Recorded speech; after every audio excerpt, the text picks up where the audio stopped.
мен сізді іздеп те барған болатынмын, індетке байланысты кіре алмадым. Мен Олжас Есалханұлы, сіз ренжімеңіз. Мен мына ауданның сізден бастап әкім мырза уәдесін мына жерден қойдым уже. 10 жыл болды құрған уәдеге. Құрған уәде маған керек емес, көктем маған нәтиже керек.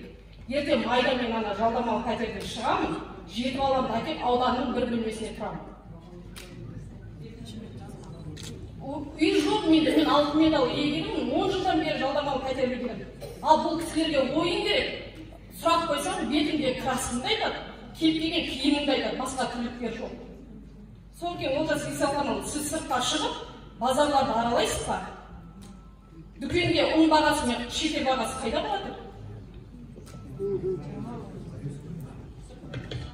Жаңа біздер осы жаққа келіп жатқанда мен кеше СПК мекемесімен де келіп қарадым.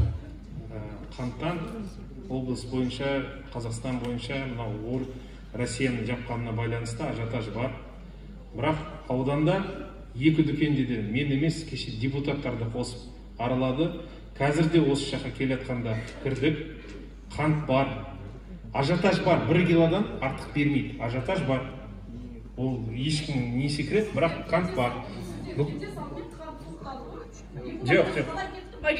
Жарты сағаттан кейін уже қанттар жоқ сөреде. Кеше. Жоқ ағай, сіз араламайсыз. Сізді әкім болғанда көрдім, енді екінші рет көрдім. Сіз вообще ұстатпайсыз ғой, қайда жүресіз? Күлкілі нәрседе сізге күлкі керек. Ашқала тоқпалармен ойнамайсыз деген. Қарай, түсінікті. Бұлай, баға жөнінде бағана сөйлеген кезімде айтып едім, қосымша айтатыным. Біз үшін ең негізгісі 19 әлеуметтік маңызы бар тауарлардың бағасы. Соған байланысты облыста 35 әлеуметтік дүкен ашылған. Барлық аудандарда біз жаңа шынымен барып көрдік. Мен арнайы қанттың бағасы барып көрейікші, қалай болып жатыр деп. Ал егер барған кезде жоқ болып кетсе, онда айтуларыңыз керек.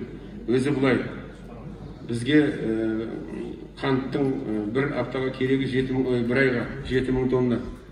Қазір енді біздің өзіміздің екі қант заводының біреу ғана жұмыс істеп тұр.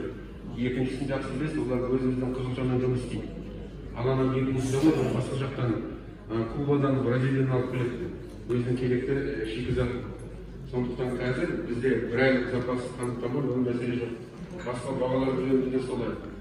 Енді екінші жағынан бір нәрсені түсінуіміз керек. Біз енді басқаның бәріне оларды кәсіпкерлер ғой, айтады, маған осылай деп, бірақ 19-ын ғана бақылаймыз, қалғанын бақылай алмаймыз. Ал енді жаңағы үйлер жөнінен айтылды, заң бар. Барлық нәрсе заңға сәйкес берілу керек. Егер кезекте тұрса, не болса, оның үстіне жаңа айтылды ғой ауданның әкімі.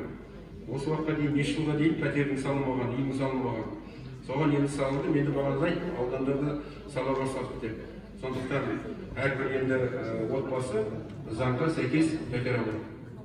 Соңғы сұрақ айтыңыз.